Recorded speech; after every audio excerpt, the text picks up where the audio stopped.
waje etete afa mu nyina Kanehye ban radio enso waje kase yi pete ewo Kanehye ja kase mu wonti wo mo mfafram wo nyina na etie bi kama afei se wo join ye ewo odi code na so ba bi a radio no wono de a eno ya Sompa FM ena TV no eya Sompa TV kware to ampa ni da ho se shem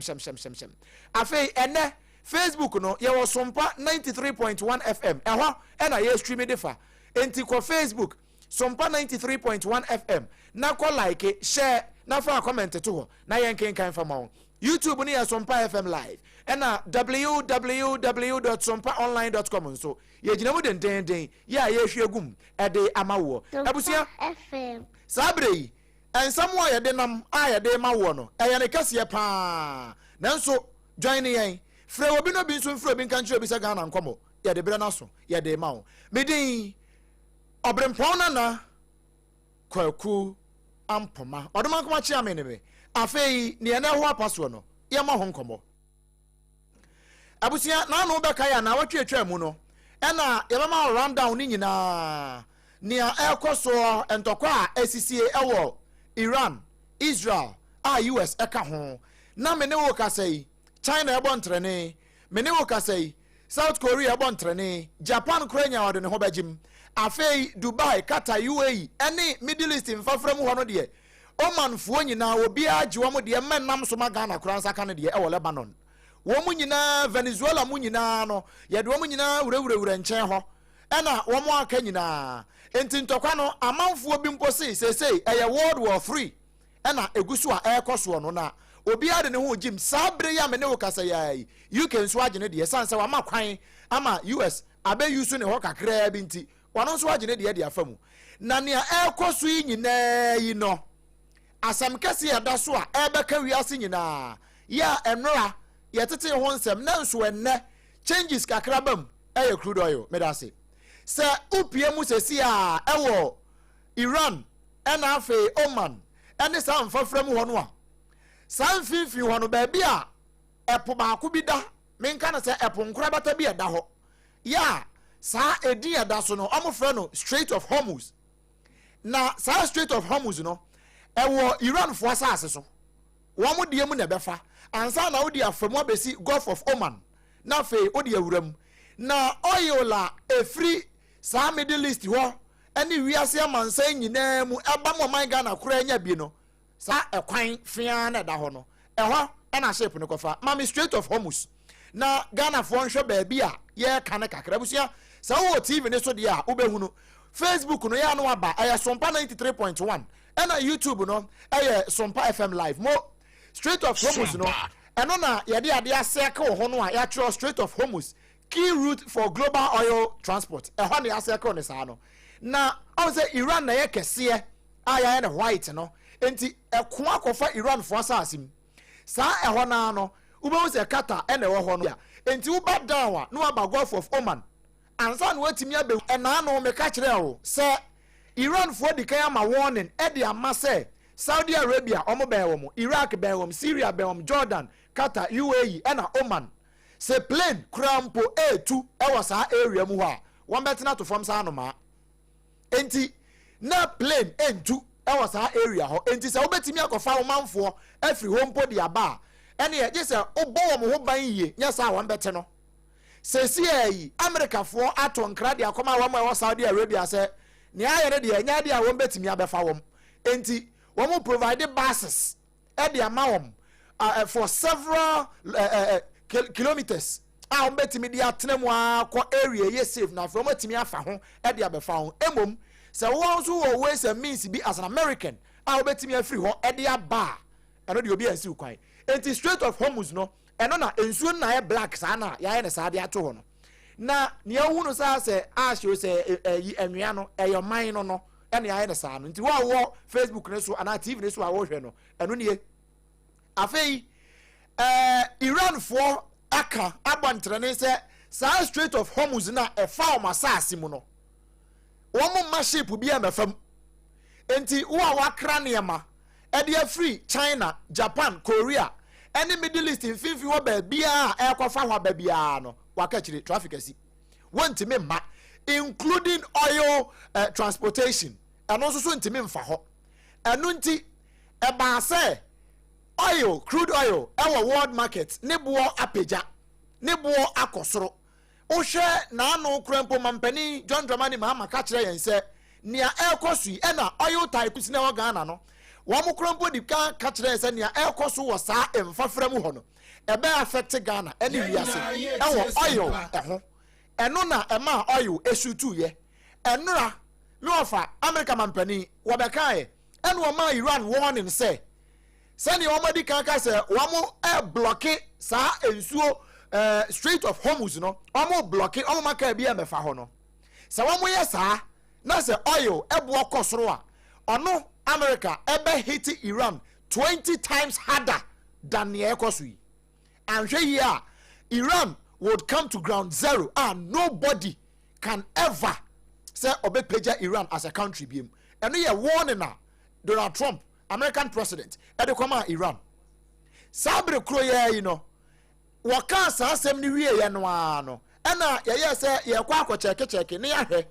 sane oil prices etie na asak no na watimi afri $88 akwa brew $91 wakona nim kakra WTI ene West Texas intermediate and US benchmark no ono so pejae echo from $84 to $87 per barrel ni aye kenyina per barrel ebi koye kodru $120 per barrel na ye free mu a ye babedru ye no ene ye niema kakra bi nti ye pesa o join ye ewo Facebook ne so ana se oba join ye ewo YouTube ne so very good ana se o TV ne so a ye pesa uhunu ade enti ma very good enti ye hwe Continental Stock Exchange enti see you best start with Europe enti ye ko wiase oil stock exchange ne so say ye kwa akwa hwe se ne ebi shuti ebi ba fam na Donald Trump kasa wie ye na no ne ya tie ne say oil price na per barrel na ekokodru $120 per barrel no asase e ba fam ama ase amanfo anya arehemu se ne Donald Trump ka say war we enche and last for ase akobro so na e be 5 weeks now so say second week mu ne we enti eyesa ana yenko Europe na fe yan hwa de wo Europe mpacho yanko the next slide ye call London na omude no apeja kakra London FTSE no FTSE 100 na apeja kakra nanso anko bebre wo mu ko ohamu gichemu no baako ene achiripom yenu 1.2%. Would they compare the previous price ana ewo any baby a abeti abedru ya na chese one cocoa drew from $88 to $120 and I say what tiaba from kakra enti see they compare time ano owo $88 no any baby a ojina say see na yemfa enra de no emma nemom the previous one ansana wo yi ba besi no eno na yede yafa ya peki ne mienu ene yede ahyem ene yehu say the previous one $88 no ene enei no baby a peja kodru around $91 no 1.2%. Yanko yanim we London FTSE our stock exchange ne so nti wa onso udi crude wudwa our stock exchange ne so bia no unim say these figures I'm giving no eno na da ho a say oye a trader our stock exchange so as far as oil concern na we nyina obehunu Germany DAX and as a German DAX no and also peja baby e hwe the price no from the previous one before the rise a buyer just recently no any need no honestly the peja ekobe say 1.9%, less than 2%. Into 1.9%. Me ba choko ani ma me na hwa de wa ha France CAC 40 also peja 1.4%. Into abusia oyo no ne boa ne peja nketen do and now no ebesi nra answer na Donald Trump eba be kasa no na oyo na peja abro percentage ayebo so yi nanso okasa wieye na ase amanfo nya rehemu no eso asa drop it eno nti ye fa no before ebe peja kwa $120 bi kwa $130 ebe pe answer na ebe peja kwa price ana ejina ena se CA asat ene price a ejina ene ye de hwe ye free Europe where ye France CAC ye free Europe na ya kwa yanim mame the next slide ye kwa yefa ye ko Asia enti Asia nso yanko starting free Japan Nikkei 225 ono de wapeja wo mo ho ne kra mpo no nanka yanim se eho kra nanka beba form kese because omo de omo ben Iran ho kakra omo ne Iran so di dwa kakra abusia ne ama asem we nyina akwa ya asem hia ne se electricity say ya the crude and the power crude oil ye ni enya petrol wom ni enya diesel enya gas enya dirty wire gasoline every mo no eno kro ye yi ene ye sign the power electricity enti se ye the we nyina ya na oman se Ghana ebetimi akaye enti we ye Japan Nikkei 225 ne dia no very good mami next slide no okay enti mami next slide no na yanko yanim we ye Japan de now ye ko South Korea almost Kospi no South Korea Kospi and also ye another stock company ewo South Asia ho now one mo de no eye dabi san ko achi mami one mo de na pe Japan South Korea and Japan omo nyina nso ni Iran edigwa direct trade ewo oil mu tie ne ye now nientia ama South Korea Japan and China omo nyina no airborne trene se anhwe yi a omo de omo ho bagim now South omo pe ba bia test no enti omo hu say this is an opportunity for us to test our nuclear weapons. France say obeyen or multiple nuclear weapons but undeclared the number of nuclear weapons are abusia minim say what enkomo na se a enkomo no ano oden sen se ne ye yetete no no na niema bi wo ho a ye nka nkire wo ewa akire eno na wo tene sompa ha no afei wo mo ene Iran edidwa no ena no say over the weekend akotumashe no wo mo ato missiles akobom ahye no e was stock exchange ne so ne say Iran gradually Iran air short at the end of the day the refinery obetimi dia supply even on one ho na odi bi akọ South Korea edi bi akọ China edi bi akọ Japan sa refinery no ne ahye no enti automatically ebama price ashuti eno na ama yehunu say South Korea Kospi no ne dia akọ drew 5.4% eho ye nidwa direct every ho eno nti na enka yen se oman yen san ko yanim ne nhwa de mami next slide na fe yen ko USA hona no tio ebra me ofa Donald Trump kasa wie ye no ye hu se ensakraye eba mu no S&P 500 eno ye another company our stock ne so Dow Jones enso ye another company ena Nasdaq sa companies miensen ye hu ye no omo de ne de less than 1% increment no tie ne ye Apam some omo de ne less than 1%. It means that omo near American president Donald Trump eka no omo atuma to that extent say omo tesukura bedru from empo emani kodru negative it will not affect them. Meanwhile bear in mind say ansana Donald Trump ebe this X no now we dika video aka from Florida aka kire Iran for any other countries edi dwane say omo pese omunya oil bebrea they can even come to trade with them US bear in mind say bra omo kwachi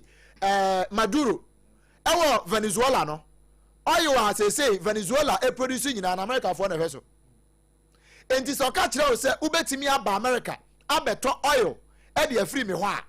waboa ne ho because ansana obekọ Iran ntokwa no eno ne man de koye sa initial skirmishes no e Venezuela no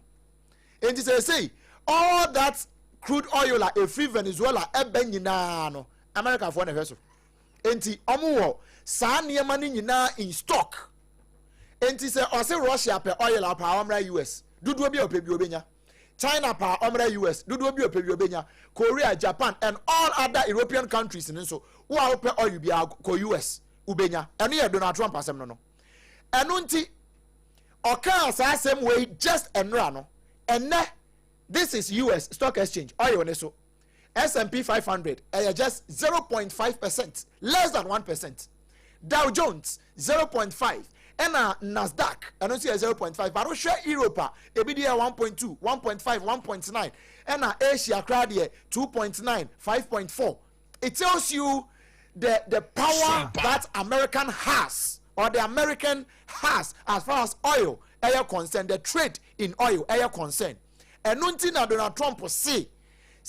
Iran endim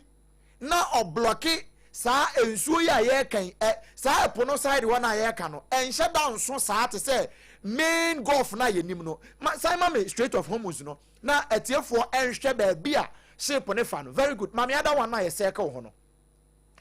eno nie enti ufri Iraq ana Syria Jordan ana Saudi Arabia ho Qatar UAE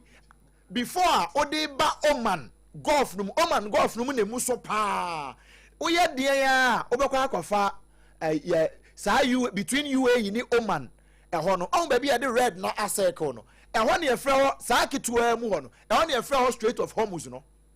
ho no ship no nyina akwafa ho ansa no mo de aba other countries na be nya bia yusu eno na omo so amo mpene ena ba bia ya tro Red Sea no ho na USS Abraham Lincoln si very good. Enti ubetimi di akofa sa side ho se ofri Israel ena ode bank abetimi di akofa ho but US funds the USS Abraham Lincoln akọ block ho etuo ne missiles eko Iran. Enti we dey you will still go by the Strait of Hormuz. Untimi sign back because ubekwa akodru ha no Iran fo be hu se ship bi nam ho ba on be hu se bia na ye US for ship on be san to bomb atum enti saa niema we mienu nyina no akam untimi nkoma eno na aya asem kese Donald Trump say se omo anyai saa de we ya omo ye ya abusia bear in mind say even gas cramp no eso a dropping nkete na eno no de man fast slide na amba ba ma me so taw emfama ne yankwa homa na somra UK prices for the month ahead. No, about from 171 pounds, 171 pounds. Say about bedrew 126 pounds per them. UK. And your gas at the no. It tells you say about from nkete our baby. Nini na muno. Say upiemu one more. Alberto Bellerin, only a founder and managing director at the oil and gas investment firm, my friend, Intercapital Energy. One on swear the car say until Sasanto Kawi, Ebejaino. Ebe to say, microphobia here as oil prices, enough. Until we are seeing now, should bear in mind, say, oil prices, ebe crumpy, ebe kakra, na bakakra. Now, or you should probably say, ebe total tag of war into what I say, we're train, now we are train. Waiting now we are train sana be until say be hu total end to this war. Sompa FM. And Donald Trump so air warning no was this woman nim no omo anyai so omo block Strait of Hormuz ne dia send here all two missiles akọ Iran currently and ye ketwa obeto no 20 times harder to Iran as say Iran mine to the ground. Nobody would be able to raise Iran as a country again. Any be a better sama mfun and answer a better say cottage na ya na sani achichire sa abusia baby ayegina say o man no na asam kase aye busa e wo hot bite so ene anumre ne say aso ekoba ne say ya o man Ghana yanso ye ekwan ben so na baby a o man yigina niema a ekoso ekwan ben ne be fa so e be affect yen positively and negatively. Over ultimate car Sompa 106.5 first bite sunye ma joy. Yeah, me jozo. Na ohunam boko de. Ohunam na dia na aka petrol zentem no. Nyame de aboafo. Yo. Over yen hwade o. Ye hunu se world market say price no a free nra any before nra we can maybe ede bana e peja ko be $120 no per barrel no after say Donald Trump kasa say you Iran for nim no mo block sa Strait of Hormuz no a oba hit 20 times harder no on the stock exchange as far as oil air concerned you say air dropping kakra we know air relief at the my yen say o my Ghana na but that the biomincha on here for but my main correction kakra and the press statement or no enrano yen Ghana yen support so we were there any of the ties or more contocano and okay that the so we then community diplomatic meets number of issues over what can we know I mean can say the comments now or say war no NKBA but no and no mum and I'm invested no and who say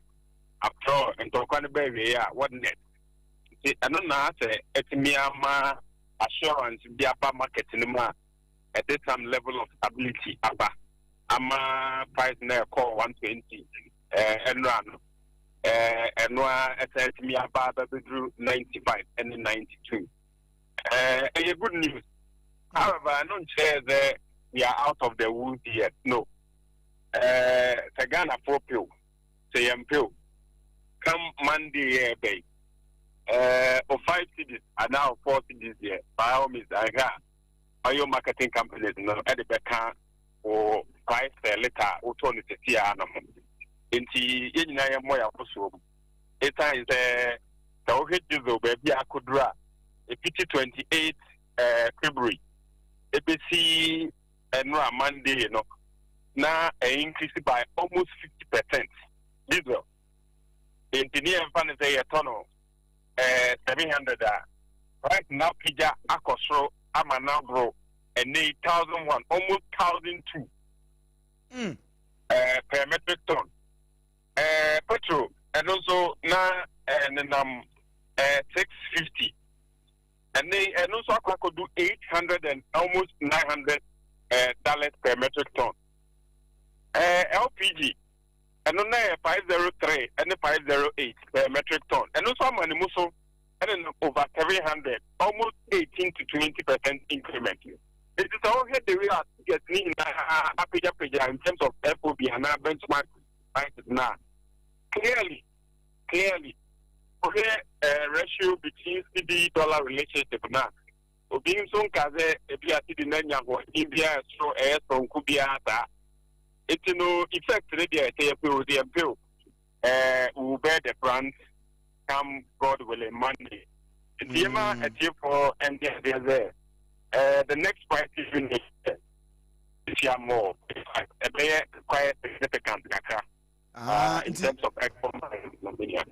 You for no money break, but Metiasia next pricing window now, baby from Monday at the corner. Ghana for him say, Anya she no price adjustments can carry them. So Emma from Ebekosro.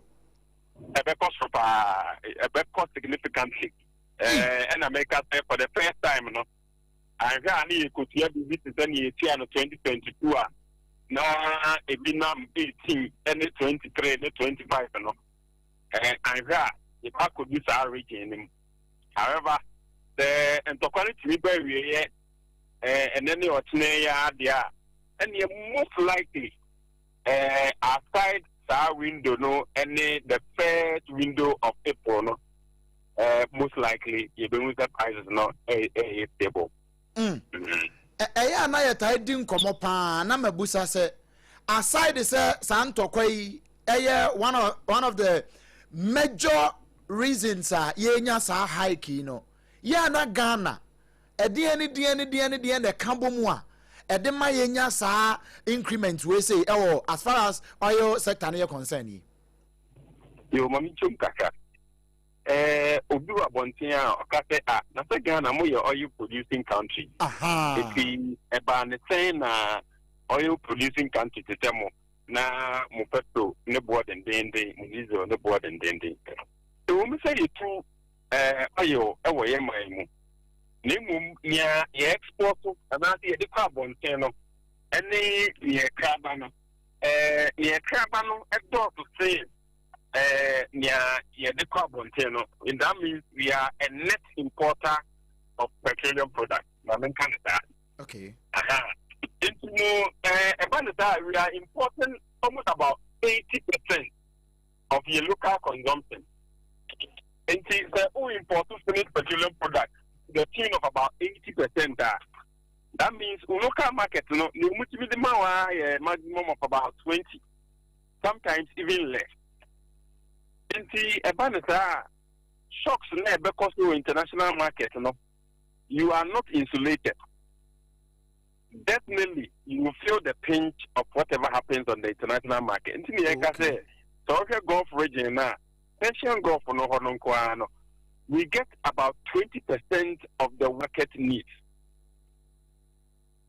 And so when there's a cutoff on that point, a huge threat ever supply chain. System no such that we have become more or less an import-dependent country rather than think you beat me at the near Matuyi na Nkaya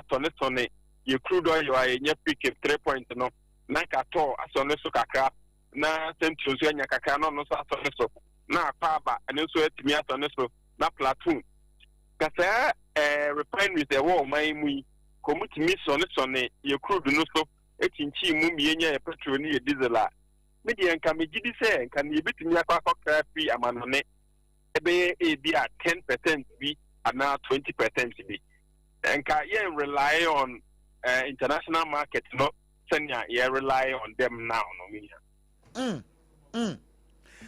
Iramwa, ma minimum fal benkumaha. We are akobani say no, sir or mine Ghana. A quite many a befast way betting me a boy and one. Sa external shock be saying a bar, do a becan and son a wakano. Then so anka en kayen kesie pa and my own yanka say wait dear aferi yabre pa. Quite mena a foot to a banner copec for. Mubeti media maya in a bino, any woman air controlling energy sector no a bet me a boy. I'm yet me a boy and we. Am I into the Namurika? Never be biara tikawo. I'll bet me na as capital injection pushing cotton. The what is called the crude distillation unit, your friend CDU. That CDU, no, I don't know, sonny, crude no so na a my boiling on near the other. That CDU, no, outmoded, ni time will come. So, I see nya and I can use CDU back. And it desulfurizing unit.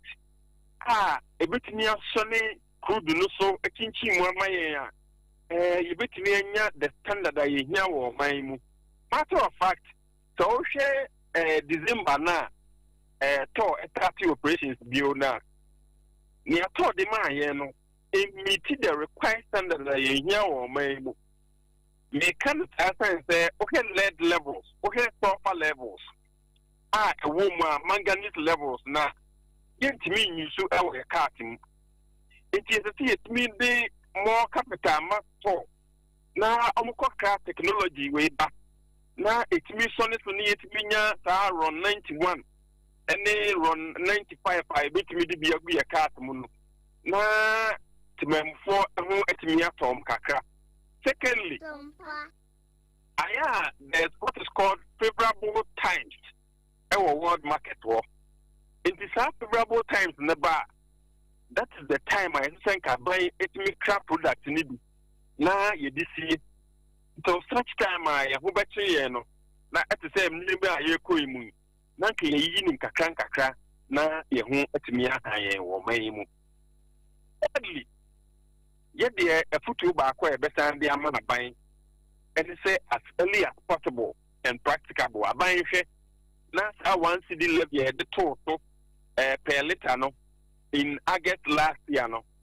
On suspended the implementation of that one CD no. Now implemented over per liter ever be the neighborhood in implement some level of cushioning going into the second pricing window of March. It says 5 minutes and oil marketing companies no at the better so maybe a quarter so kakra na akwaye 4 cities are mine Iti yade said there a bit mediato abanim no. Then going into the future no so aban na yenti futu bi ntu nten anka ya di susu say ke friend obi bi ti say petroleum fund na yetimi e de tie ye for baby bust na yetan de abiode up more storage facilities na yetimi e de fangu no bebre yetimi tie amadati asemiti no bibiba yetimi ye pia ma ye ho aka emenia ero for my na wase na ye ne won komo idie we afi ne ahyase yenim se ye koye nimu no ne ye wa kire bia ne ye besa bo ahomam na oni abonkomo ye da se anwumre so agebre na oni abonkomo Abusia nipa ne kasa eye Paul Fori wono na head of pricing and research ewo Copec na ene no abo enkomo no enti we ye oman Ghana yen yetebia ne yebobida yebobie ye hoboa yen hyehyeye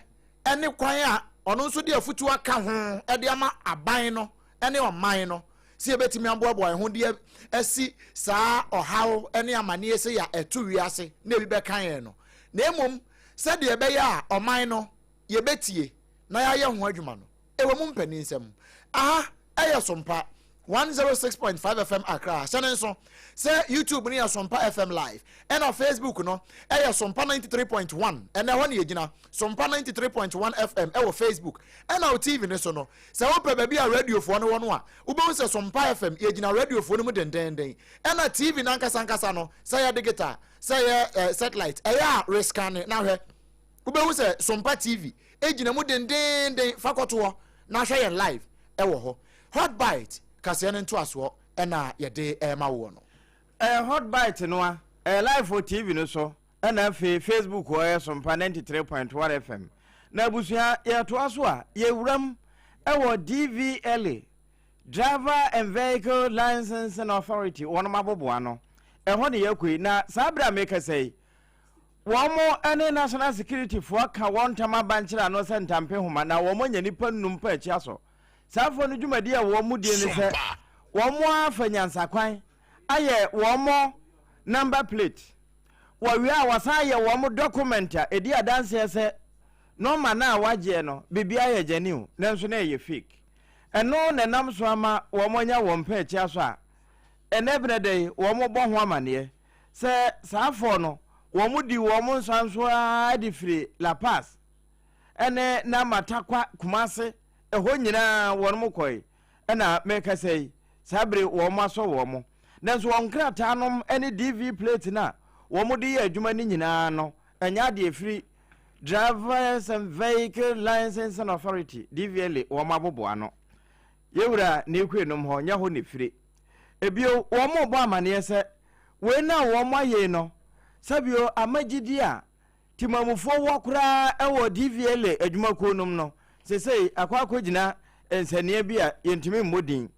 ana womo sanso aka se de womo aye no nso no se ode kɔ DVLA womo mra ye womo Public Sub Regulation Act no 11 and 23 a kyerɛ sɛ abonofo sempa na etiamra se wa wotimi atwa dade atintin no ma preti te sɛ de wo ye adwuma ma aban nso ɛyɛ krani anase ntunhyemu ebio DVLA fo se motofo a wo mo de san fo no nyina bi mo ma wo mo no ententem wo mo sansan wachina wo mo reporto ema mpanimfo hunu ba bia ebia kwa akodidie na wo mo koso an waka se wo mo de aye krado sasom papa no wo mbesom enya 106.5 FM Accra nko 93.1 Kumasi 90.7 Nkransa 106.1 Tachimai 98.9 Sunwane ene de aka nyina no sasom no wo mbekoso na wo mo e de asom na wo ma somsom papa no ne se hunti wonu ma waso wo mpa achi wo mbe mamra ye adwuma munkoso anya hotoso e wo nso se wo mo sommo na waso mo yie yetoa kaseyebo no eso na sesia na yenya nkrata bi a efri Ghana Police Service for wo mo ho eba na ensem a won nkrata no mu ene se Criminal Investigations Department eye CID atnaye ho no wo mo akire Obrempong Cyril George Castenson Lutrot ya dodo no a efre no Councillor Lutrot na chi a womo akye no womo se opanyini no akokeka ensem bi a ene video no kɔ abɛfo nkrato bi ahodo no so a trendy ye pa ya sansem no wɔkokeka ye ɛfa nyuntuni ya wenya ne baabi ekro Charles Kwadwofosu ya dodo no afɛ no Daddy Lumba na ye kyeremu esensem a Councillor Lutrot ɛka ye ɛwɔ video no mu wɔmo hunu ne sɛ ɛyade ebetimi ahyɛ enkrofo bi kutupa amo akwa ye bɔne sanse wo direct wo mo sɛ wo mo enko bodompem ewo Daddy Lumba ne fie ho na ne wo mo nkoye de yenim na eno ena bambofo ekyirem sensem bi ete sei no ya na eha oman ne bambo nti ye kasai wo mo ensa asonimu anyame ya doma wo kyena eye bosumi ni de toso edu ba ko wo kyena wukuo ya ye de no ekwa akogina emra no anim ye de ne be court nso ye kasai de wo mo amane beu enti wo da beu so nyame ya doma wo kyena ye de Councillor Lutrot ebe court enkrate ya eba ye Chief Inspector Bridget Babanawo wono ena eda enkitahudie ano ema CID edwumakuo no nensa ene hyesa enkrate yase a yenso yada ne akire ede amamo yentoa ensem no so wonsem foforo emu Chief Pastor Magistrate Court eko asetena ene na panyina wotena edwam eye his worship her worship Alberta Amponsa Esquire na wode ato dwa se na nsemu entemu menteme ho ase bi siye ewo Chief Obrempong wagya nam so ema abrantie bi a ye frɛ no kole woto ananom ewo ensie do wadi mfihia no aduru no 28 years Ebenezer kole ene ne din na eba ye no enipa bi a ye kyere wo mo no na wo mo ye makomako miensa asiedu kofi ene dikan kwaku enu ni din a eba ye ena Sadik Donko sa nipa miensa ya ye kye wo mo ye de wo mo akokopie mu ewo mra no anim no eyade se assembly member ya wo Chief Obrempong honom Honorable Kennedy Avonu ene yamane bofo edi nkomo no ene wo kyerɛ mu sɛ yaremande wo mo sɛ wo mo nkɔtwera da bampo no kinyame yadom a na wotwe mienu entam no wo besan aba na asɛm no wo matoa so edi afiri ho wabra Honorable ene Erika nan edi nkomo no sei ene wo kyerɛ mu na ya bedu court no de manche miensa edi sa nyama asɛm no de aba court for now no judge kenya ochijom mame o say san man say ojo mo kusie wo aban kuku ye in custody for 2 weeks na mother say asem no e ama asem gen eti ho no after 2 weeks time no na say ma san e do ma ba asana ma ashe asem ne di ankasa asem sabio ama na ewo mu no ma na edi eduma na ye ma no ana say de o hwe so ma no so no e sa court ana say court ruling into say judge penny edi ho asamaba ne de yesum yejitum na afi say enye say bi asabi o so aroma na so mo komra na on ja obo na mo aba na afi ansana de ho no ankasa mo aka nti aro de yesum edana so Wei Chief Obrempong wagya assembly member Onunyamfo Kennedy Avonu ena yete ne nkan enu achi abusuafo a womo de hye ene Ebenezer Kole ya wato nanom ewo ensiadu yi womo se adaworo ma womo sere se atentere ne anya adwuma na wei nso no pepi cases bi sei ba ya na ase adjournment no ya doso womo mpeso womo beti bibi ete sa de srede en womo ede to court mpenifo anim se abrantie ya womo akye no enye de di kan ni ye kire se wo history wo hono ma history na enya asem papa se enye de di kan ni se wotu anamo bi a ete sei enti womo de womo hwe ni mu anya kura mfihie aduonum 50 years de womo fa ma no na wontimi enkotwa ewo afiase ho busuani ne baako enso kasae enkoda no emu di bone ewo district mache ekini yento monta ento we esi owo ses wono echet se oba de ebesi no ebesi de wai disakoda etisi obo sabra bone we a efi se aban eni nindi we de se kale no a anke ma mo 50 years in kwan kanya bone what you say condemn we condemn mo obi nku wo awa obewu ba sas ba bone we na so yes so amon komra 2 weeks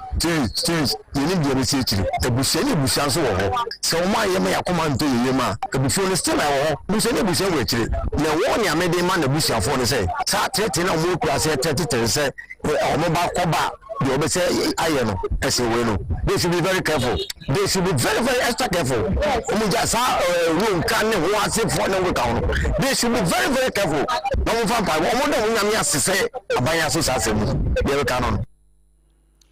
wei ebusuani ba ko na chese ebusua abamu a wadi mfihia no aduonu wotwe Ebenezer Kole efri mu ya oto ananom wonse de wo menteme ho ase bi esiye ewo twifu bempon agya ena yete se wode na no di nsem ato dwane yamane boni Eric Anan ena di wei bai afi yanko Ghana mra shebe fie na yanko fansem ni bi mfiri ho emfamro so fo be de akire ya ho Ghana sika sem so yera nya kwampem ono na ka se wa kire se contractor for wonum sika bi ana aka mu a There's 48.5 billion Ghana cedis no abaya tuya.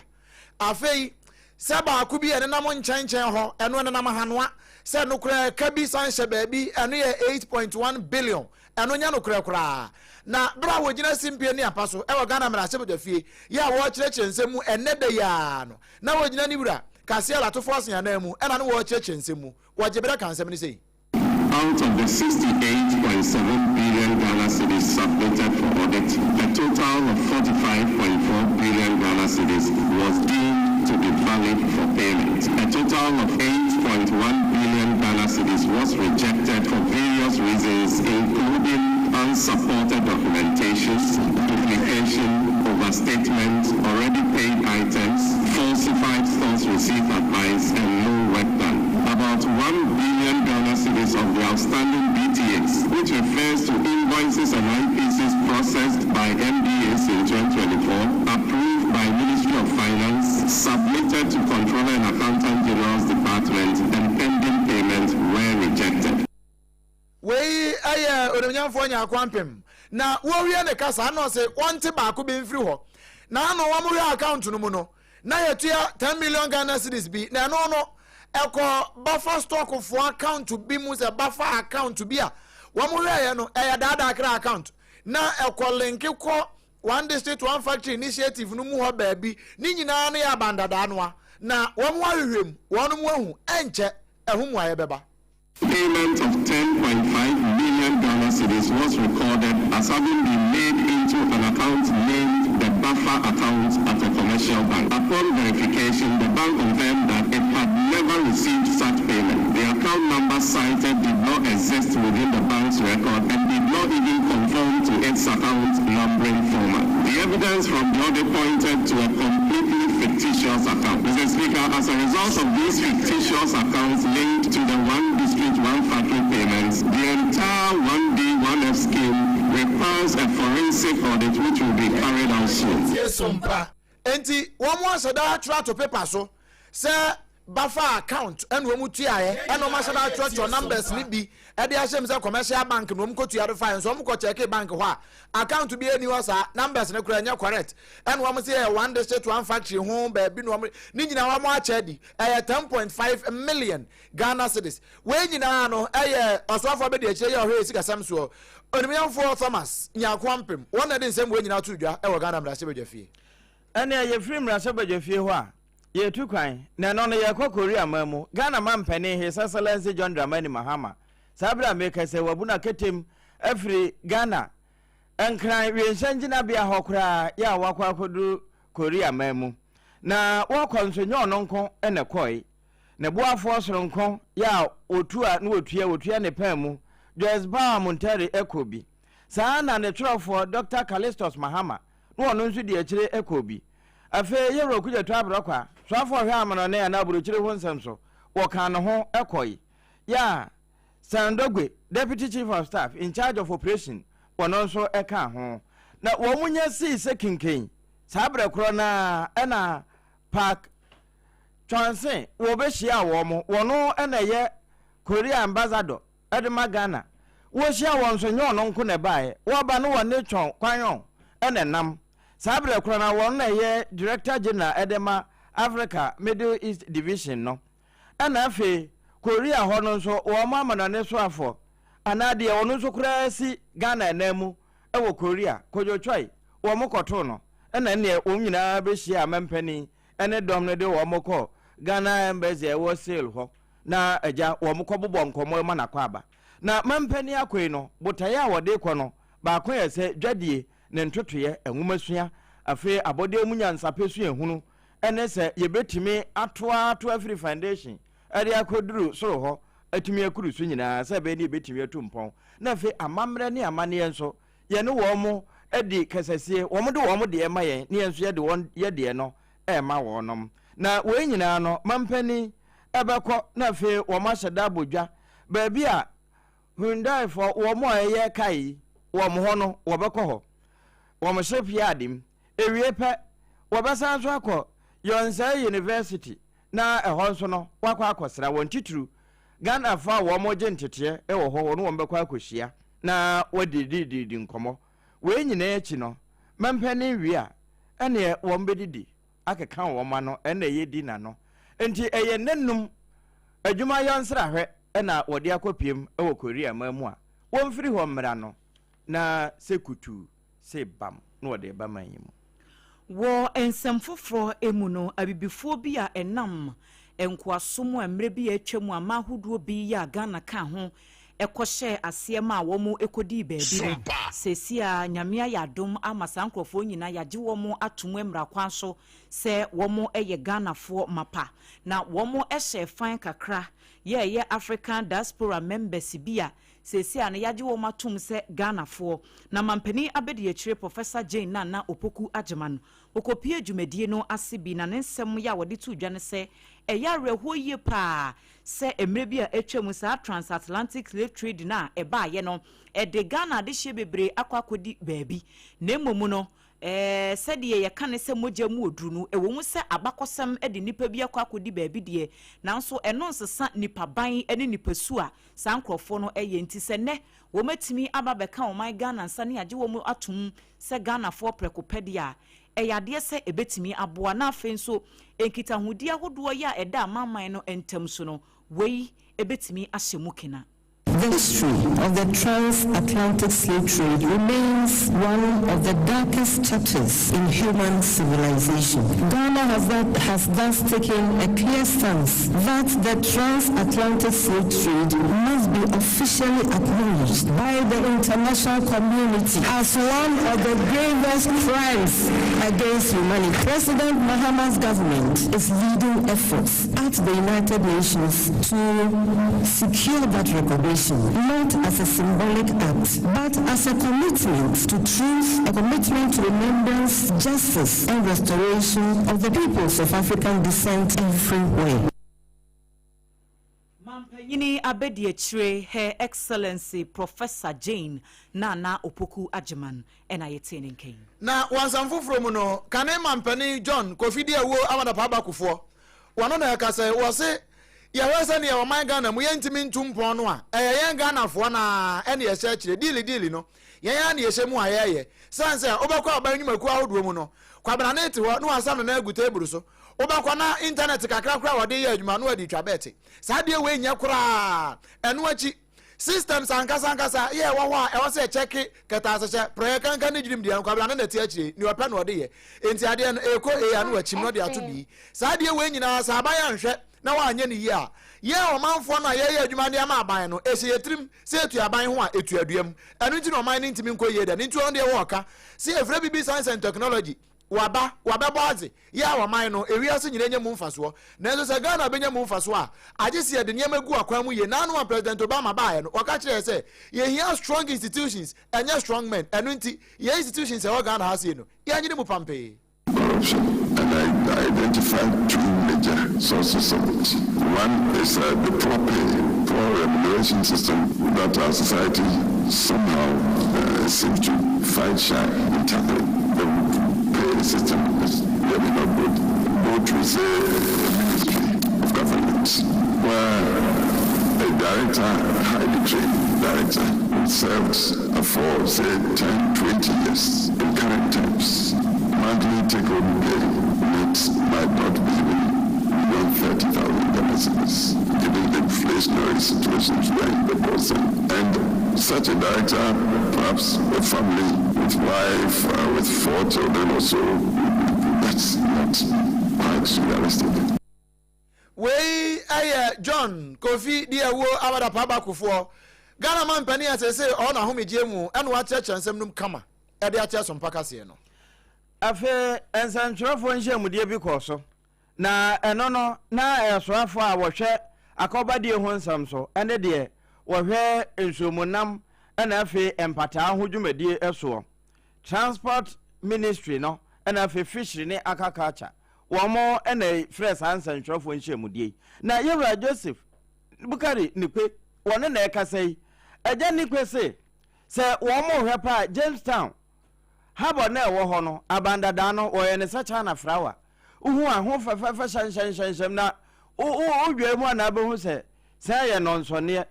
enti eba asiesi ahodo ese won mu siesie 2023 na wo mu wie 24 na wo mpa ho ntema enso na akwa ye osono fufu white elephant enya de yetumi aye adwuma na sese wo mo aka ntema de nsi se wo mo be ya ma asa aye adwuma ewom se adwuma wo ho afi odo esu kase no se de wo mbetetim na ebeboa ma ho ho ne die atimi akoso no eno nso ye dadwene kase pa na nso aban ebetu ho anamo.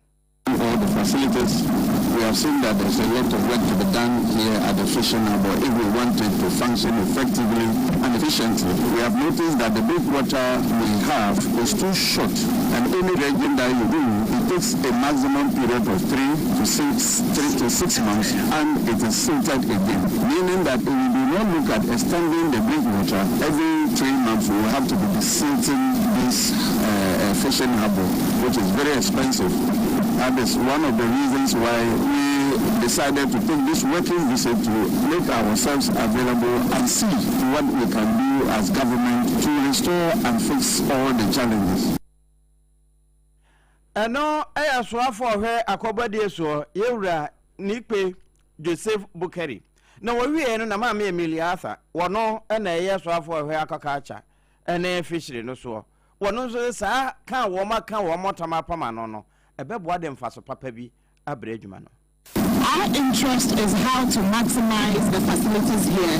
for the benefit of artisanal fishers in this country. We all know that fishing is the heart of Jamestown, but fishing is the heart of the country in the sense that 60% of our animal protein comes from fisheries and 75 to 80% of that comes from artisanal fishers who use facilities such as this port. You saw the cold storage, you saw the fish market, you saw the processing center. From here, as my colleague minister has indicated, we are sitting together and seeing arrangements to put in place so that these facilities will be maximized to the benefit of the people.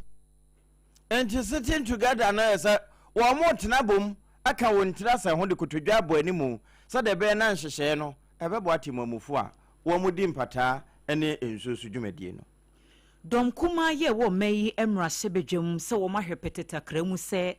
nansemu aban ede enhyehyɛ bi ba ya ye frɛ no Minerals and Mining Royalty Regulations 2025 ya we no eye nhyehyɛ ahodoɔ ya ɛbɔ efomagudie edwuma ahodoɔ no ɛho bra no wɔn se saa regulations ya aban dia ba wanhwɛ nipa dodoɔ no na bɛhwere wɔn adwuma anye kora 1 million jobs deɛ ye bɛhwere wɔn man emu na wɔn mu ekyire mu se enra ena saa enkrataa yi ana regulations no emachoye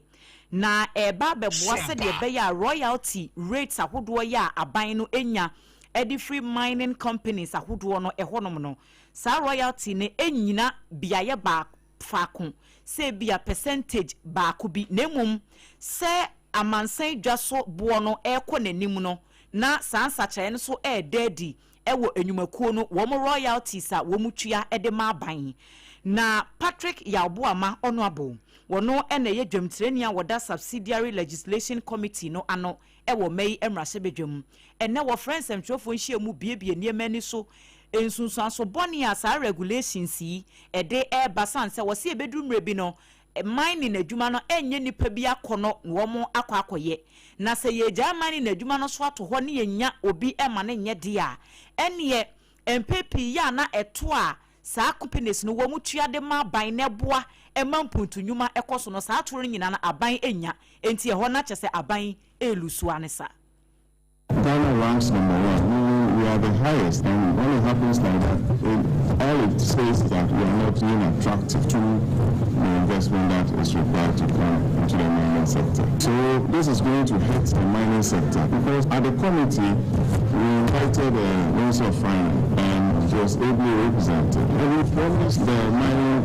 community that we are going to reduce the growth and stabilization level to 1% to cushion them. As we speak, that hasn't happened. So it tells you that government has not been honest with the mining community, and it's a reason why they also commissioned this report by Ernst & Young, which I'll share with you. I believe that government has to take the mining sector seriously, especially when government wants to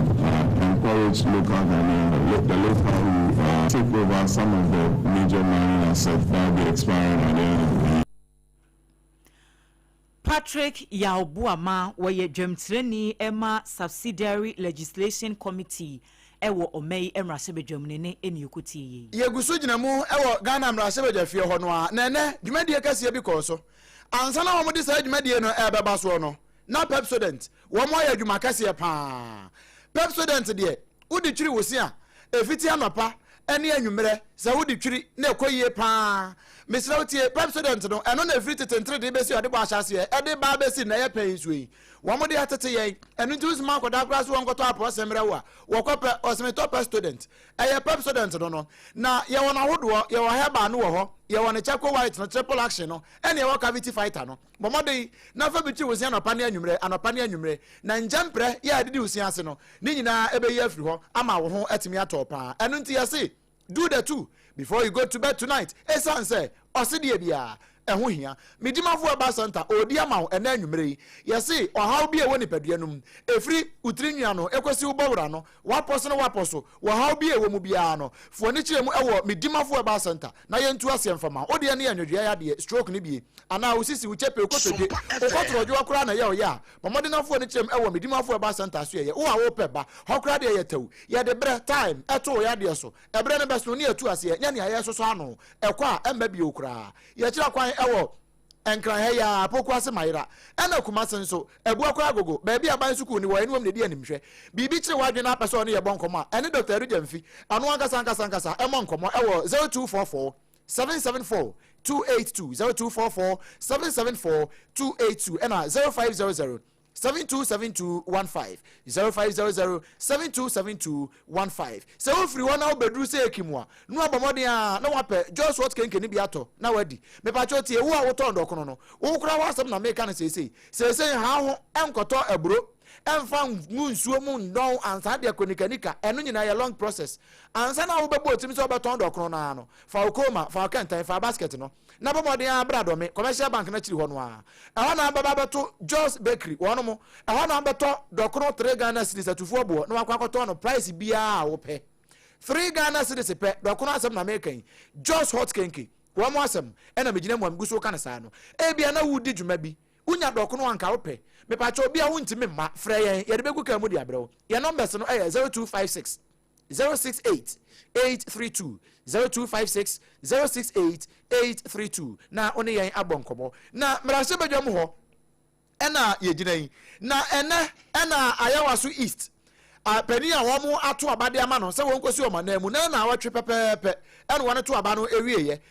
onunyafo baba Jama Ahmed womo agi ni tu mu ewo mrase badwafie na abra speaker man so a white paper num na microphone ekita no a womo de abɔ ne boso saa ne waje ne white and waje ne channel correct media ne bia na esi na pampa mu na wakita Quran a wo so aye no ye kire kakra gu ahoma so sei I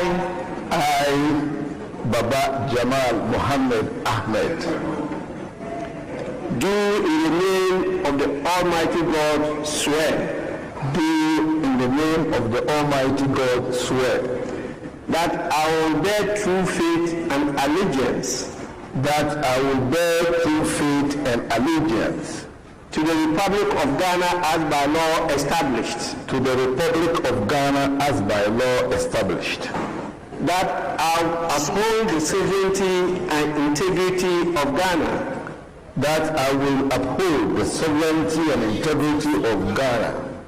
and that I will preserve, and that I will preserve, protect, and defend the Constitution of the Republic of Ghana, and defend the Constitution of the Republic of Ghana. So help me God. So help me God. Wamumbaji so ame no anu wamo say yeah. Enti we ye bra Baba Jama Mohammed Ahmed. Wo so akofuna muso aye so baba man Ghana ho bra na wagina omanfo awo ayawaso east wo mo na mu ye pa no e na wode sa ensem we atu edwa na wo wie ye eso akofuna muso aye wie ye no e na speaker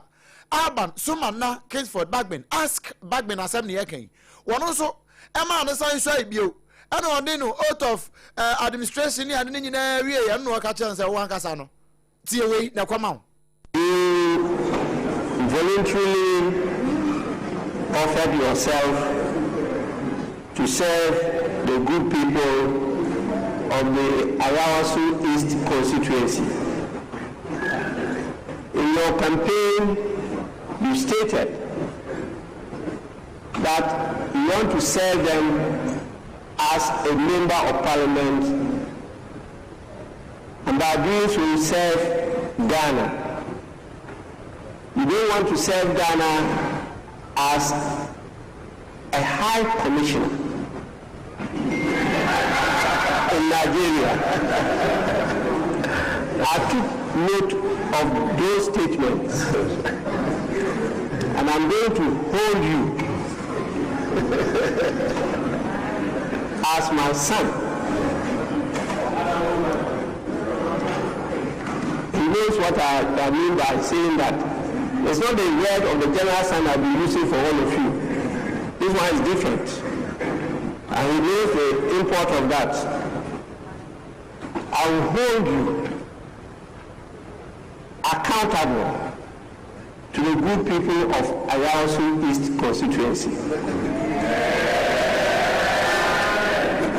Enti wankasa no se wo shabira sha wansam wa na ado ho ba ye se yam posaw enu nti bire ne so na ye posaw a jo hotum na yam posaw we ya futu akitu bi enu nti oba no unyina ha se high commissioner bi o unyina ha se mra shebadwani ti ne ade ye mra shebadwani bia no ye de bi be yo we speaker na futu ya ode ma Baba Jama Ahmed na wo wie ye kura no na adam kuma no bani abedi achi ni odi kan ya wa ye omotre ne ya wa mo ko achewa no ahwe wa mo do ba line num kama pa eye honorable Habib Idrisu wono na yakasa kire Baba Jama se afutuo eye pa na edom kase na wabada wo mfimfin no na na wam chwa petition se wo kura wo mpew anka abato a wo ko che kosua ni TV wo munyi wo kura mfiri ho enti ba bia ada no wo dansan so no eni nyanya nkire ne nkakapemu hweye no anyi wo mani. So Mr. Speaker, the letter that was signed by the regional caucuses of the majority representing the 189, Baba Jama, they are not your friends. They don't like you at all. You are welcome on our side. So Mr. Speaker, we are welcoming you. Mr. Speaker, we are welcoming you. And it is very obvious that the only friend Baba Jama has in the NDC, because the president fired him before he was declared. The majority denied him before he was declared. The only person who stood by him is the national chairman of the party. Asare Apam is the only friend you have in the party. Any other person is not your friend. And Mr. Speaker,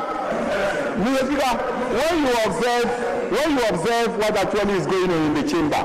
I just want to advise Honorable Baba Jama that the majority, Mr. Speaker, the majority, Mr. Speaker, the majority, even where he is seated,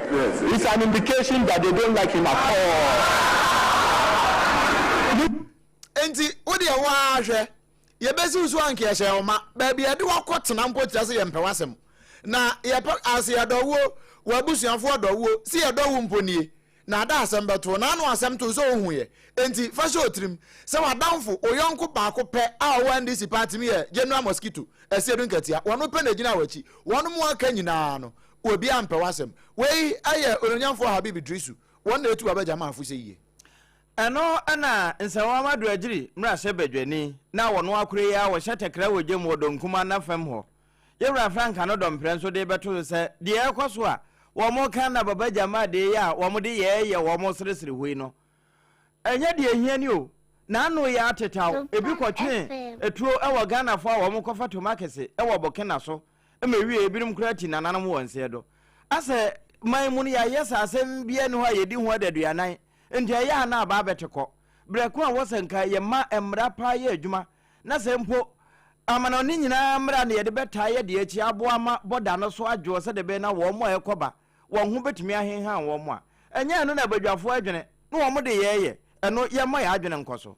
I rise today with a profound sense of urgency and responsibility to speak on a matter that transcends partisan politics, economic growth, and short-term development agenda. I speak to the need for legislative action against ecocide, the mass destruction of ecosystems, and for Ghana to align itself with the growing global movement to make environmental devastation a punishable crime, both domestically and internationally. Mr. Speaker, ecocide is defined by an independent expert panel convened by Stop Ecocide International, I quote, unlawful or wanton acts of committed with knowledge that there is a substantial likelihood of... Enkomoi, one the Honorable Member of Parliament for Sompa constituency, and a boy, Honorable Ponchecheku, international and national reporter, our Brasabujefio.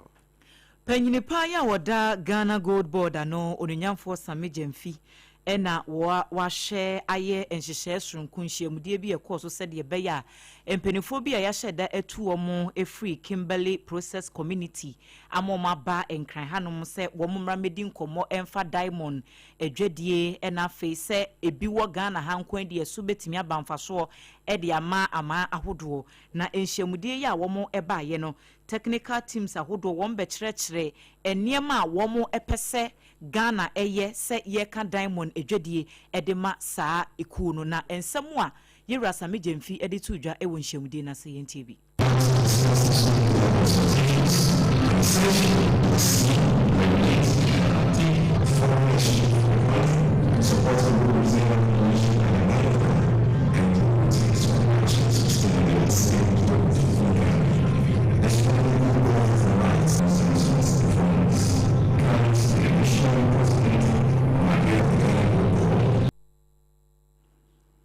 Ora Sami Jemfi wono ene ye Chief Executive Officer Emma Gold Board yamani boni na opon chichiku ene di wei ebai opon wabodwuma pa enti yamane ma opiafo na yemfa yensam no enwura mu ewo otimantam no emu na otimantam a ye kwei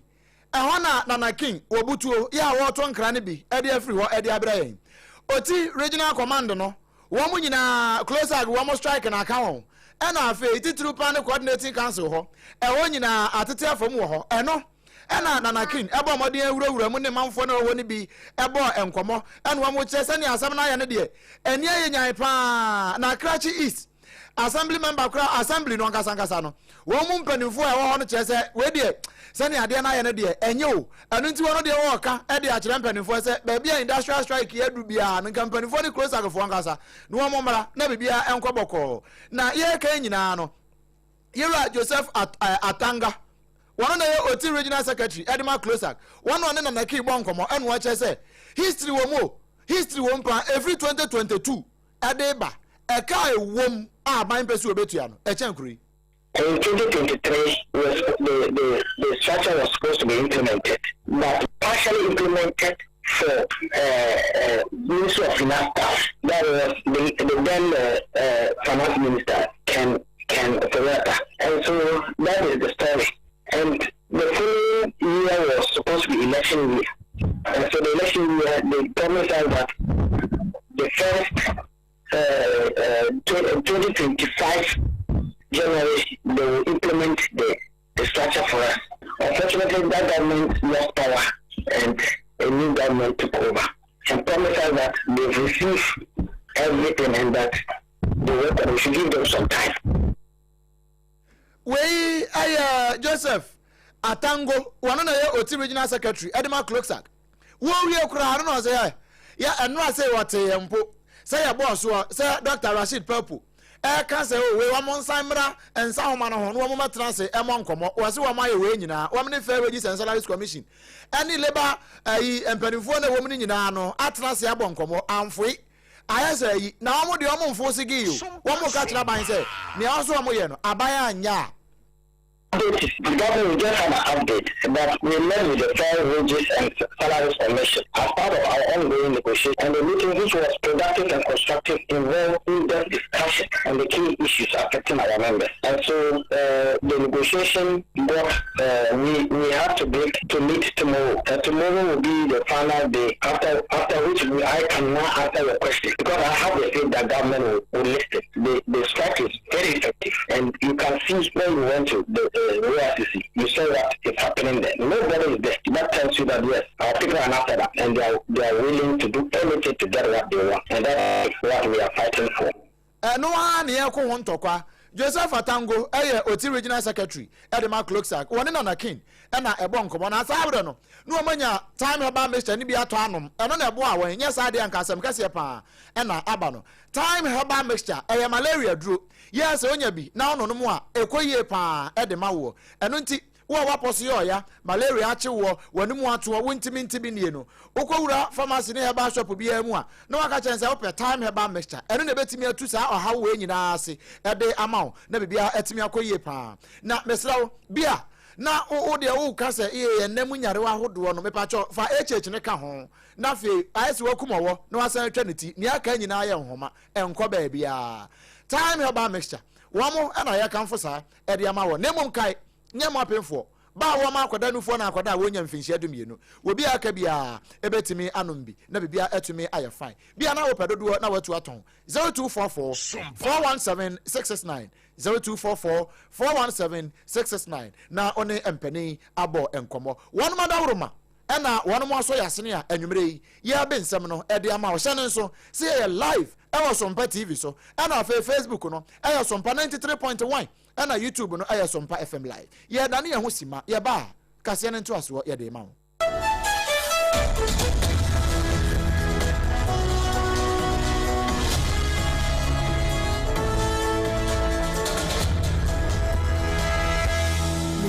Midimafo, Pokwase Maira Accra, Midimafo, Pokwase Maira Accra. Midimafo heba clinic aba Accra. Ani o wonti ye, passengers egumi kai mu yi. E ho na dodo na ekro. Eni sa Accra ne potem ye demo. Ani ye demo ampa. De se de edutwam Atlantic International University, America memu, abo Dr. Adujamfi Babaso, honorary degree as a professor in biology in herbal medicine. It is said here, ayaresa no, ayam more. Oh, me se minim wife ye kopa wo. Wani ye 1 cedi. Nyi se ne betom ansa na ye tues ka no. Me so me connection na encheda nkoye na esakakra ti say wa pege mu ama hodiam bam connection ne mu ye wa obo wo di ba de kro ba de kro ye ka stroke nso de wo fa no small chese agidi wa wu ani de asie no yare bia etatia e wa Dr. Tamda so andi so diabetes, hepatitis B, prostate, hypertension, malaria yare bia kuma say wo ago opposite government school no na nkra hanso obepiem e wo pokuase mayira kwan no so for doctor 0244 774 282 number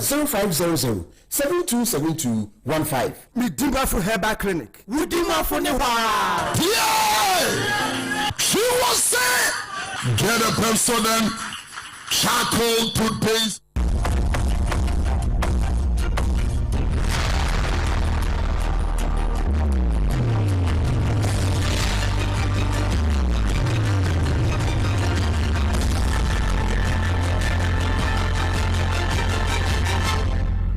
TV Emma Aketiapa Enokre Emma Aketiapa pa ampa abusua ye kwakwewie kase no ewa amanone na America brochi memu ene yeko America mampani Donald Trump na akasei sade na ano wo mo kan wo twero no mo say Jesus is coming soon ya obi kire mo o say Yesu beba no wo su no sa na America mampani so aka say Iran ene Israel na America ntokwai it will end soon no what my day to be.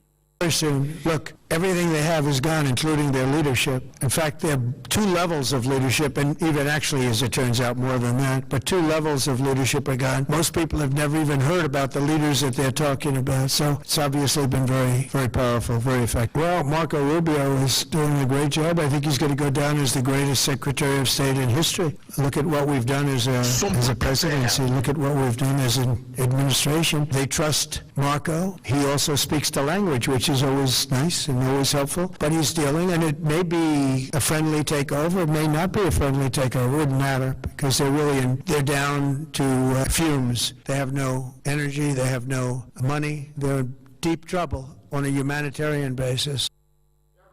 Eno America mampani Donald Trump ana wakasafa Iran tokwa no ho bra de ba wiye se wiase nyina enka wakoma ento yem we so ana ye gina na nwumre nsam ye de besom wo no ye de nyina asie anwumre ensam no safe no aso afidie no a na poso bie ya ye de som wo no ebi ne se DVLA for any national security enya nipa num pa achi aso ne nyina ne se wo mo ye fake license ne bi e de amadafo ne motofo CID adwumako no womo akire councillor Lutro to say wa posti video bi a womsu se ebetimi ahye nkrofo bi kutupa se womo nkoye basabasa enti no nyame yadoma wo kina ye de ne be court aso ye resika samso e wa manga na mo se contract of osika for 45.4 billion wono matua Ghana mampani adru Korea mamu ama ambassador akojo twai ne dom womo akwakohia na manakwaba Saranso ene de esomo se enipa miensa ya ye che womo ewo twifupra so empotem ho se enam womo nsa so ma abrantie bi atonanom wonse do ye de womo akopiem wo court no aremande womo kane mampani kufo acha se aban nwuma mu titiri pa kata se pro ne kankan dream dia ekoso no oman ne hweye na ye ntwa ba enhwea no ene ye kwa amano ne nso America mampani Donald Trump se Iran tukwai eba wi ya de kyen ya Pepsodent adawroma and was so yas ne bra medima for ba sentence bo ne chidom Joshua Kenki also ka ho bie na fe time herbal mixture enso a piano Sompa 93.1 ejeye ayiko 100.9 one also je Adam for Radio of France one also je kasie Sompa 101.1 e watakwa enso je faimu Sompa 103.3 e watakwa Sompa 106.1 watachimai Sompa 98.9 e wosunyane Sompa 90.7 won kranza Sompa 101.3 e wodoma Kingdom 106.1 ewa mankasim doma FM 100.7 one also je udi ko dare so no me pa cho ya no ahwe TV no ba bia TV ni nyina wo no hwehwese atwero Sompa TV ewo ho a na fe fato ho ya live ewo ho ene Facebook no Sompa 93.1 ehon ye streaming fire YouTube ni Sompa FM live kada share ban radio so je na fe www.sompaonline.com so ensem dodo na no ye kruche ye ede egu ho enuanom ni ye basa odoma nkoma chiame Obrempong na kwaku ampoma mini aba Adwoa Asare ene ye bra triple